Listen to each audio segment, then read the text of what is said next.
Bismillahirrahmanirrahim. Assalamualaikum warahmatullahi wabarakatuh. Adik-adik mahasiswa yang dirahmati oleh Allah, kali ini kita akan membincangkan tentang program kuliah kerja nyata yang kebetulan adalah di Universitas Islam Indonesia. KKN merupakan kegiatan intrakurikuler yang wajib diikuti oleh segenap mahasiswa UII. Ia sebagai prasyarat untuk kelulusan. Mereka yang sudah lulus dipastikan pasti mengikuti KKN. Semacam itu. KKN merupakan media implementasi ilmu pengetahuan teknologi yang sudah Anda dapatkan di perguruan tinggi. KKN adalah media pengabdian bagi Anda. Oleh karenanya, dalam kesempatan kali ini saya akan menjelaskan tentang kegiatan KKN atau seputar kegiatan KKN tersebut. Di UII, konsep KKN kita adalah pemberdayaan masyarakat. Sekali lagi, pemberdayaan masyarakat. Bukan kemudian jadi pemberdayaan masyarakat. Artinya adalah bahwa mahasiswa ketika datang ke lokasi KKN dan biasanya di desa-desa begitu, dia harus mampu membuat masyarakat berdaya. Membuat masyarakat itu yang sebelumnya pasif bisa menjadi dinamis. Itu konsep KKN yang diterapkan di UII. Oleh karenanya, metode yang digunakan oleh dalam KKN kita adalah konsep pendampingan dan fasilitator. Dua kata ini, pendampingan dan fasilitator. Pendampingan artinya mahasiswa harus mampu mendampingi kerja-kerja masyarakat dengan segenap ilmu yang sudah didapat. Jadi dia bukan bekerja sendiri, bukan mahasiswa datang ke lokasi kemudian dia merumuskan program sendiri kemudian dikerjakan sendiri. Itu bukan KKN, itu tukang. Jadi kalau KKN, konsep KKN di UI, pendampingan, Anda sekalian ketika di lokasi mampu memberikan motivasi, memberikan dukungan, kemudian memberi jalan, memberi pandangan, sehingga masyarakat yang sebelumnya statis bisa menjadi dinamis, yang sebelumnya tertutup bisa menjadi terbuka. Itu konsep pertama. Konsep yang kedua adalah fasilitator, memfasilitasi. Dengan segenap ilmu dan teknologi yang sudah dikuasai di UI, kemudian mahasiswa mampu memotivasi, memfasilitasi kebutuhan warga dengan prinsip partisipatif, keterlibatan masyarakat. Jadi bukan kerja sendiri begitu. Bukan mahasiswa datang buat program sendiri kemudian dikerjakan sendiri, masyarakat jadi penonton. Bukan itu KKN yang dikehendaki oleh UII. Tapi bagaimana saling bekerja. Kehadiran mahasiswa bukan sebagai orang yang kemudian membawa harta atau donasi gitu, donatur, bukan. Tapi datang kemudian bekerja bersama-sama. Sekali lagi, kata kuncinya adalah pendampingan dan fasilitator. Dia mendampingi. Keberadaan mahasiswa mendampingi masyarakat dan memfasilitasi, bukan membiayai, karena nggak mungkin mahasiswa mampu membiayai program-program dari masyarakat. Lalu bagaimana kerja KKN kita di UI itu? Ada beberapa tahapan yang harus dilalui oleh mahasiswa yang melakukan KKN atau kuliah kerja nyata di UI. Pertama, pasti dia akan turun di masyarakat pedesaan. Kalau UI itu biasanya daerah-daerah menjadi wilayah KKN yang sudah langganan begitu ya. Ada Gunung Kidul, ada Kulon Progo, ada Magelang, ada Kebumen, kemudian ada Purworejo, itu ada Klaten. Itu masyarakat di pedesaan yang tentunya sudah memenuhi kriteria pemberdayaan itu. Nah, langkah pertama yang dilakukan mahasiswa ketika mengikuti KKN adalah satu, mendapatkan pembekalan dari dosen pembimbing lapangan. Kita menyediakan ada dosen DPL, DPL 1 dan DPL 2. Fungsinya sebagai pembimbing mahasiswa. Oleh karenanya biasanya mahasiswa sebelum turun ke lapangan itu mahasiswa mendapatkan arahan-arahan baik oleh lembaga pusat KKN DPM UI ataupun melalui dosen pembimbingnya. Setelah menguasai itu, mengenal lokasi, maka kemudian mahasiswa turun ke lapangan untuk melakukan apa yang disebut dengan observasi. Observasi lapangan, menggali data tentang kebutuhan masyarakat yang kiranya bisa kita mampu berkontribusi terhadap kebutuhan tersebut, mencari kendala-kendalanya sekaligus solusinya. Observasi. Jadi sebelum Anda merumuskan program, hal yang wajib Anda lakukan adalah melakukan observasi lapangan. Ini mungkin bedanya dengan asal masuk saja begitu ya. Dalam KKN kita itu semua program harus berbasiskan pada observasi lapangan, sehingga program yang dibuat akan tepat sasaran. Logikanya seperti itu. Jadi observasi itu apa yang dicari? Tentu data-data yang dibutuhkan. Jadi mahasiswa masuk ke lokasi itu diharapkan blank dulu. Jangan bawa program dari kampus, tapi program dirumuskan ketika melihat situasi lapangan. Begitu, itu yang pertama, observasi. Kegiatan di lapangan apa? Yang melakukan wawancara dengan tokoh masyarakat, wawancara dengan tokoh agama, wawancara dengan stakeholder, pemangku kepentingan dan sebagainya, termasuk masyarakat umumnya, dengan takmir masjid, semua digali. Setelah data didapat, bisa jadi observasi dilakukan berkali-kali sampai data misalkan terasa jenuh gitu ya. Kemudian sudah, lalu tahap kedua adalah melakukan analisa data. Yang kedua, klasifikasi data. Data-data yang sudah dikumpulkan oleh mahasiswa KKN itu kemudian diklasifikasikan sehingga lebih jelas begitu.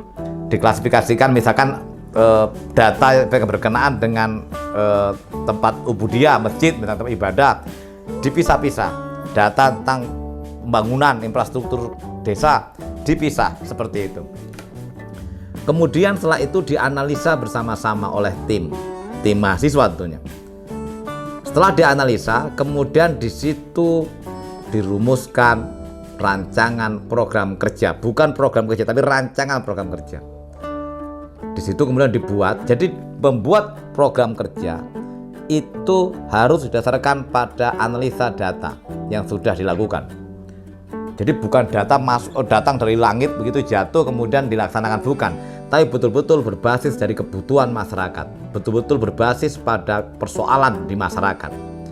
Setelah data dibuat, setelah program dibuat, tentu dengan memperhatikan disiplin ilmu masing-masing ya, karena konsep kita kan multidisipliner. Jadi yang KKN nanti akan diusahakan satu tim itu multidisiplin ilmu, sehingga bisa menjawab persoalan-persoalan itu. Tentu yang akan menjadi penanggung jawab adalah mereka yang kompeten di bidangnya masing-masing. Nah, selanjutnya ketika sudah rancangan program dibuat, maka kemudian dinegosiasikan dan diskusikan kembali dengan masyarakat, atau minimal dengan tokoh-tokoh masyarakat yang punya yang berperan di sana. Dinegosiasikan. Bisa jadi nanti dalam forum tersebut terjadi tawar-menawar di sana. Tawar-menawar terhadap masyarakat. Misalkan ada program yang Anda buat yang Anda anggap itu penting, tapi ternyata bagi masyarakat tidak penting. Nah, itu terjadi negosiasi. Begitu. Dan itu sangat mungkin kita lakukan karena memang sebagaimanapun juga program ini untuk masyarakat dan yang akan melaksanakan juga masyarakat bersama kita, sehingga program harus benar-benar memiliki titik temu. Cuma prinsipnya dalam konteks ini menyusun program itu harus berdasarkan pada dua hal yang tidak bisa ditawar-tawar. Pertama adalah program harus sesuai dengan kebutuhan masyarakat, ya, tapi juga harus diimbangi atau harus juga mempertimbangkan kemampuan mahasiswa. Itu yang pertama. Program itu dibutuhkan, betul, tapi juga harus mempertimbangkan kemampuan mahasiswa. Misalkan jalan, iya, bangun jalan itu dibutuhkan masyarakat, tapi apakah mahasiswa mampu untuk memfasilitasi itu? Itu yang pertama. Yang kedua adalah rasionalisasi waktu. bisa jadi program itu dibutuhkan. Yang kedua, program itu kemudian juga mampu mahasiswa melaksanakan, tapi membutuhkan waktu yang sangat panjang. Maka itu juga tidak recommended lah untuk kita laksanakan program itu. Karena nanti akan terbengkalai ketika Anda keluar dari lokasi itu, mengakhiri KKN. Prinsipnya itu, selebihnya Anda bisa menegosiasi dengan masyarakat. Maka program yang Anda rancangkan, Anda buat, itu harus betul-betul dinegosiasikan dengan masyarakat, didiskusikan, sehingga ketemu titik temunya itu ketemu di mana kita harus menggarap program skala prioritas. Jadi bukan program mahasiswa, bukan juga kemauan masyarakat, tapi program bersama. Yang itu hasil dari diskusi mendalam tentang apa yang menjadi skala prioritas di masyarakat dan mungkin dilakukan oleh mahasiswa dan masyarakat. Teman-teman sekalian, baru setelah itu program di ACC dan Anda mengeksekusi program KKN itu di masyarakat selama 32 hari Anda menginap di lokasi. Ini mungkin banyak dinamika selama 32 hari ini Anda melakukan KKN ya. Tapi yang jelas kunci KKN dalam konteks ini terletak justru bukan pada programnya, tapi justru terletak pada bagaimana Anda menempatkan diri di lingkungan baru. Dari pengamatan saya selama ini, justru mahasiswa tidak menghadapi persoalan yang serius tentang program kerja. Hampir semua program yang dirumuskan dapat dikerjakan, tapi menjadi persoalan ketika mahasiswa itu melakukan interaksi dengan masyarakat. Terkadang ada clash budaya, clash kesantunan yang standarnya berbeda gitu, dan mahasiswa gagal untuk beradaptasi dengan lingkungan baru itu. Ini yang banyak sekali memunculkan persoalan. Saya kasih contoh, misalkan budaya menyapa itu di masyarakat itu sangat kental gitu ya. Jadi kalau Anda berpapasan begitu, biasanya saling sapa gitu. Nah, kadang-kadang mahasiswa ngikutin tradisi di kotanya gitu ya, sehingga ketemu gitu buang muka atau malah tidak menyapa. Ini menjadi aib, sehingga munculkan rasa-rasanan dan kemudian pada akhirnya memunculkan antipati dari masyarakat terhadap keberadaan KKN. Atau misalkan begini, awalnya diterima dengan baik, tapi kemudian ketika dapat posko dan kemudian di situ kosnya depan masjid, tapi tidak pernah sholat berjamaah di masjid, sehingga ini munculkan rasan-rasan dan kemudian munculkan antipati. Dan ini mempengaruhi program kerja. Partisipasi masyarakat kemudian menjadi lemah dan rendah karena keberadaan mahasiswa sudah tidak memunculkan simpati lagi. Ini perlu diperhatikan betul oleh mahasiswa ketika Anda terjun di tengah masyarakat untuk melakukan KKN atau program apapun yang berkaitan dengan pemberdayaan masyarakat.